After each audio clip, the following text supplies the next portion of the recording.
Hello, good morning to all of you. Story reading session में आपका स्वागत है। मैं बहुत सारी स्टोरीज़ आपके लिए पढ़ रहा हूँ और आज की जो स्टोरी है उसका नाम है हड बीती। Means whatever that happens with you later on you tell to the people, और आप लोगों को बाद में बताते हैं कि आपके साथ क्या हुआ। ए बॉय नेम्ड बी के grazed his cattle daily in the forest. Forest में बी के नाम का बॉय रोजाना अपनी जो कैटल है उनको चराता था। Once he met an angel mother बे माता। एक बार वो एक फरिश्ते से मिला जो मदर हैं, बे माता जिसको बोला जाता है रूरल पंजाबी भाषा में उसको। Who was sitting and writing the future and the luck of the human beings. जो क्या करती हैं, जो जितने भी ह्यूमन बींग्स हैं उनका फ्यूचर लिखती हैं कि फ्यूचर में उनके साथ क्या होने वाला है। B K was surprise to see her and asked her to let him know what was in the वॉर्म ऑफ द फ्यूचर। जब बीके उससे मिला तो बीके ने उससे सरप्राइजिंगली पूछा कि आप मेरे को भी बताएं कि मेरे फ्यूचर में मेरे साथ क्या होने वाला है। The angel was busy writing the details, then she said kindly bring me a little water from the river to drink and I will let you know or I will tell you your future. वो बोले कि चलो ठीक है, मैं busy हूँ, आप ना पास वाली नदी से मेरे लिए पानी पीने के लिए ला दें और फिर मैं आपको आके आपका फ्यूचर बताऊँगी। He search the pot but could not find. उसने पॉट को सर्च किया इधर उधर लेकिन कहीं नहीं मिला उसको। Then he saw a broken piece of pitcher and he washed it well and filled it with water and the broken piece of the pitcher thanked him for washing it. Then क्या हुआ, उसे कोई बर्तन नहीं मिला तो उसने क्या किया, एक जो टूटा हुआ जो घड़ा था उसका एक पार्ट, पिक्चर का जो घड़े का पार्ट, मतलब पंजाबी जो उन्होंने डिक्री कहते हैं टाइप दैट, वो उसने उठाया उसका टूटा ब्रोकन पार्ट और उसको वॉश किया अच्छे से। वॉश करके जब पानी से भरने लगा तो उस जो ब्रोकन पीस ऑफ पिक्चर था उसने उसको थैंक यू कहा कि क्या बात है कि आपने मेरे को वॉश किया और I am thankful to you. Then he was surprise to see that the broken piece of picture वो स्पीकिंग, कि जो टूटा हुआ पीस बोल रहा था उसको बड़ी हैरानी हुई। It recited its story that ages ago I was full picture and a beautiful damsel use to pick me up on his her head on her head. फिर उसने बताया कि मेरी बड़ी मज़े वाली कहानी है, मैं पूरा घड़ा हुआ करता था पहले, एक बहुत ही सुंदर औरत मेरे को सिर पे उठाया करती थी, पानी भर के लेके जाया करती थी। I use to feel all happy. One day she stumbled and fell down while watching his would be husband coming from a distance and it broke into the pieces. और एक बार क्या है, उसको ठोकर लग गई क्योंकि उसका ध्यान उसके हस्बैंड की तरफ था, वुड भी हस्बैंड की तरफ था जो सामने से आ रहा था, और उसको ठोकर लगी, मैं नीचे गिर गया यहाँ पे और फिर ब्रोकन पीस हो गए और मैं अब यहाँ पड़ा हूँ इतने टाइम से। Since then I was laying there neglected, और तब से मैं नेगलेक्टेड पड़ा हूँ यहाँ पे। It's said now you have a picked me up and washed me, you will have a good luck in the coming days. कहता अब आपने मेरे को उठाया है, धोया है, तो आपको अच्छा लक मीन्स गुड लक मिलने वाला है कमिंग टाइम में। He filled water in it and gave it to the angel sitting there. उसने उसमें पानी भरा और जाके उस फरिश्ते को दे दिया उसने। After taking water she said are you that as you are a good boy of and of marriageable age tomorrow you will be married with a princess. कि तुम एक अच्छे लड़के हो और तुम बड़े भी हो गए हो, तुम्हारी शादी होने की उम्र हो गई है, मैरिजेबल एज के हो, कल तुम्हारी शादी हो जाएगी, वो भी एक प्रिंसेस से।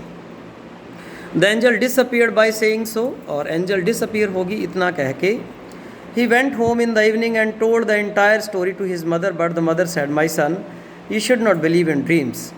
और उसने घर जाके अपनी माँ को सारी स्टोरी बताई, लेकिन उसकी मदर ने कहा कि बेटा ऐसे है, आपको ना सपनों में ज़्यादा विश्वास नहीं करना चाहिए, आप जो आपको काम दिया गया वो आप काम करो, that will be the better thing for you.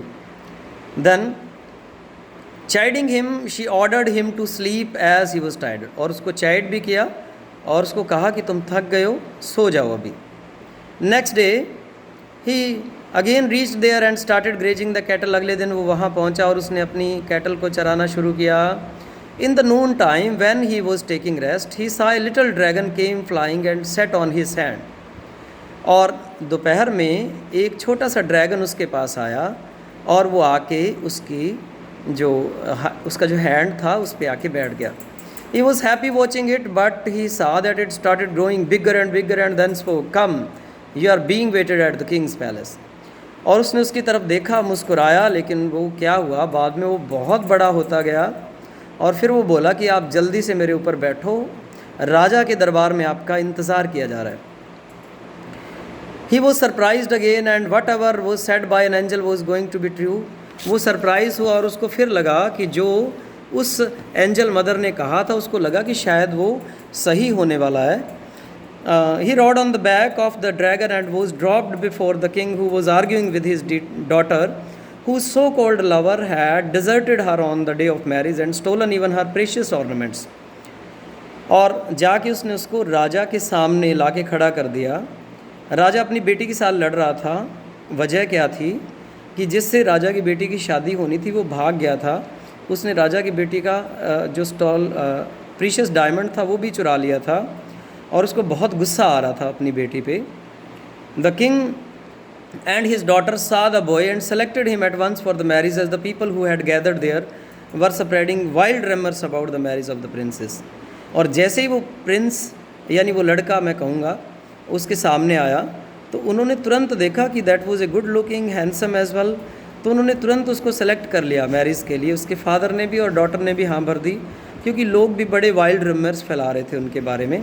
BK वो सरप्राइज्ड अगेन, बीके फिर से बड़ा हैरान हुआ इस बात को सुन के कि उसको सेलेक्ट कर लिया गया है। Said I want my mother to be here. उसने कहा कि मैं चाहता हूँ कि मेरी मदर को भी यहाँ लेके आया जाए। But the king said auspicious time of marriage is now and we can not be late. वो कहते कि जो मैरिज का शुभ अवसर है वो अभी है, हम ज़्यादा लेट नहीं हो सकते। We can not be late, we will meet your mother later on. हम आपकी मदर से बाद में मिल लेंगे। The boy said I am mere shepherd. The king said no problem. Boy ने कहा कि मैं तो सिर्फ एक मतलब भैंसें चराने वाला हूँ, मैं एक शेपर्ड हूँ, मतलब जो जितने भी पशु होते हैं उनको चराते हैं शेपर्ड। तो किंग ने कहा भी कोई समस्या नहीं है, हमें कोई दिक्कत नहीं है। Once you get married with my daughter you will be prince. अगर तुम मेरी बेटी से शादी करोगे तो तुम प्रिंस बन जाओगे। He agreed and was married with all pomp and show. वो एग्री हो गया, उसको उसकी शादी कर देगी with a pomp and show. On the second day when he was wandering on the roof top of in a fix the same dragon came and said. और second day जब वो छत के ऊपर टहल रहा था, दुविधा में था कि अब वो क्या करे, सेम ड्रैगन आया and said let's have a ride again. कहते आओ फिर से आप राइड लेते हैं। Before he could think the dragon had picked him and he was riding on the back and reached at the same place from where he was picked. और इससे पहले कि वो सोच पाता कि वो कहाँ जा रहे हैं, ड्रैगन उसको उड़ा के वहाँ पे ले आया जिस प्लेस से उसको लेके गया था। He reached home from there and told the entire story to his mother, who was very worried where his son had gone missing। और उसने उसकी मदर को सारी स्टोरी बताई जाके, और उसने बताया कि मदर ऐसे ऐसे करके ये बात हो गई थी। और उसकी मदर ने सारी स्टोरी सुनी और बड़ी हैरान हुई। फिर भी उसने क्या कहा, she did not believe in the cock and bull story. विश्वास नहीं किया उसने। My son we are very poor people, shun watching big dreams and do come home in time. और उसने मदर ने कहा कि बेटा बड़े बड़े सपने देखना बंद करो, जल्दी से घर आ जाया करो, ठीक है, मेरे को ये ठीक नहीं लगता ये सारी बातें। Then her mother said I will accompany you daily onwards. कहती अब तो मैं तुम्हारे साथ भी जाया करूँगी, तुम टाइम से नहीं आते हो, पिछले 2 दिनों से गायब थे तुम। ना B K neither knew the place where he was got married no did he knew the name of her wife. अब ना ही तो उसको जगह का पता था कि कौन सी जगह थी, ना ही उसको अपनी वाइफ का पता है, उसके नाम तक पता है। तो अब उसको समझ नहीं आ रही कि वो क्या करे। Days rolled on and an announcement was made by the king of the near by kingdom Ratanpur that whosoever would tell his hud biti means whatever that happens with you, the story about strange happenings with oneself would be rewarded well। दिन बीतते गए और रतनगढ़ के जो राजा थे, पास वाले जो area था, वहाँ के राजा ने अनाउंसमेंट करवाई कि किसी के साथ भी इस तरह का कोई वाक़या घटा हो जो स्ट्रेंज हो, वो आके हमें बताए और सोने की अशर्फियाँ ले जाए। People went and decided the stories and got rewards. लोग गए, उनको रिवार्ड्स मिला।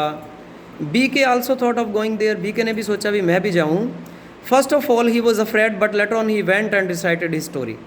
पहले तो वो डर गया कि मैं क्या करूँगा जाके, लेकिन बाद में वो गया और उसने अपनी स्टोरी सुनाई।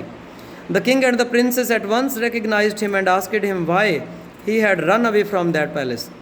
और किंग और डॉटर ने उसको तुरंत पहचान लिया, उसकी डॉटर ने, और उसने कहा कि तुम भाग क्यों गए थे इस राजमहल से। He said that it was not his fault, but the dragon that had brought him here picked him up and dropped him back where he grazed his spell। ये कहता उसका कोई फॉल्ट नहीं है, वो तो ड्रैगन का फॉल्ट है। ड्रैगन ने क्या किया, यहाँ से उसको लेके आया था, वहीं ले गया था वापस वो।